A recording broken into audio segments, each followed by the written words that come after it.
ខ្ញុំមកយឺតហើយ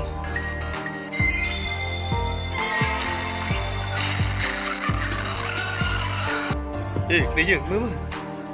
អជាស្រ័យប្រធានថ្នាក់មិញដៃតែមួលកពើបាត់ហើយតែខ្ញុំគិតថាលោកអង្គុយនៅក្រោមស័ក្តិសមណាស់មើលទៅថ្ងៃនេះខ្ញុំស្លៀកពាក់អញ្ចឹងគឺត្រូវហើយ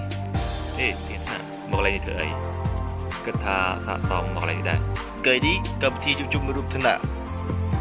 ហើយមានតែអញ្ជើញលោកមកដែរអីហើយក៏មិនដឹងកាឋានជូនអត់ទៅបើរកអ៊ូអស្អីដែរអ្នកឯងប្រហែលជាមិនដឹងទេថាអ្នកដែលអង្គុយកន្លែងនេះជាមនុស្សដំណាអញ្ចឹងខ្ញុំណែនាំស្គាល់ម្ដងមួយចុះកុំឲ្យមិនដឹងថាមនុស្សថ្នាក់យើងធ្វើការអី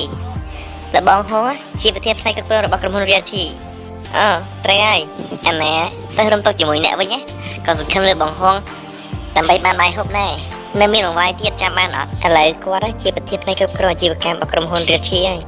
ពេលណាមកណាតែតែមានគេគោរពអូពិតមែនទេចុះនេះវិញខ្ញុំមែនបងវាយគាត់មើលគឺខ្ញុំអញ្ចឹងគាត់យកខ្ញុំធ្វើជាលេខាអូពិតមែនទេបើតាមខ្ញុំដឹង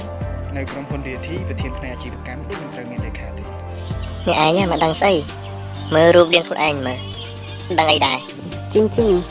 ឯងកំខឹងវាតែអញ្ចឹងមិននិយាយវាច្រើនពេកទេនិយាយច្រើនពេកក៏វាស្ដាប់មិនយល់ដែរគ្នាយើងជជែកពីអីហ្នឹងអ៊ូអម្លេះអូបងវាយមកដល់ហើយតាអូមិនក៏បងទៅមកដល់ជាស្រ័យស្ទះផ្លូវពេកមកយឺតហើយមកនៅអង្គុយចុះអីតាប៉ិនឲ្យមកដែរអូលឺថារាល់ថ្ងៃធ្វើសំណងនៅក្រុមហ៊ុន Realty ហីភ័យដល់ធ្លាក់ខ្លួនមកធ្វើសំណងយ៉ាងហើយនៅផ្ទះមានបញ្ហាអីមែនណាឥឡូវអញ្ចឹងចុះខ្ញុំដើម្បីជួយមិត្តរួមថ្នាក់ខ្ញុំបង្កើតជាកម្មវិធីមួយបង្កើតជាមូលនិធិចុះខ្ញុំជាអ្នកផ្ដើមគំនិតមិនវិញហ៎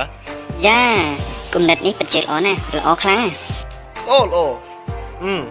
បានតាមិនចាំបាច់ទេអរគុណនៅគំនិតល្អមើលចុះគេអត់ទទួលយកគំនិតល្អរបស់បងវាយទេបានហើយតោះពួកយើងចាប់ផ្ដើមហូបទៅចឹងតោះជិលមួយ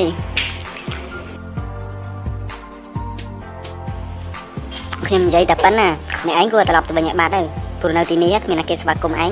ឋានៈយើងអត់ដូចគ្នាហើយឯងនៅទីនេះខ្ញុំតែជាកន្លែងមែនហើយនិយាយពីលំដាប់ពួកយើង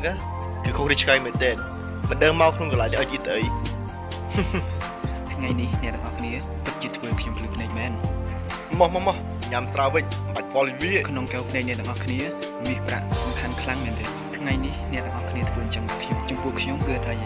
តែអ្នកទាំងអស់គ្នាត្រូវដឹងថាមនុស្សមិនអាចមើលងាយមនុស្សទេនិយាយបានល្អ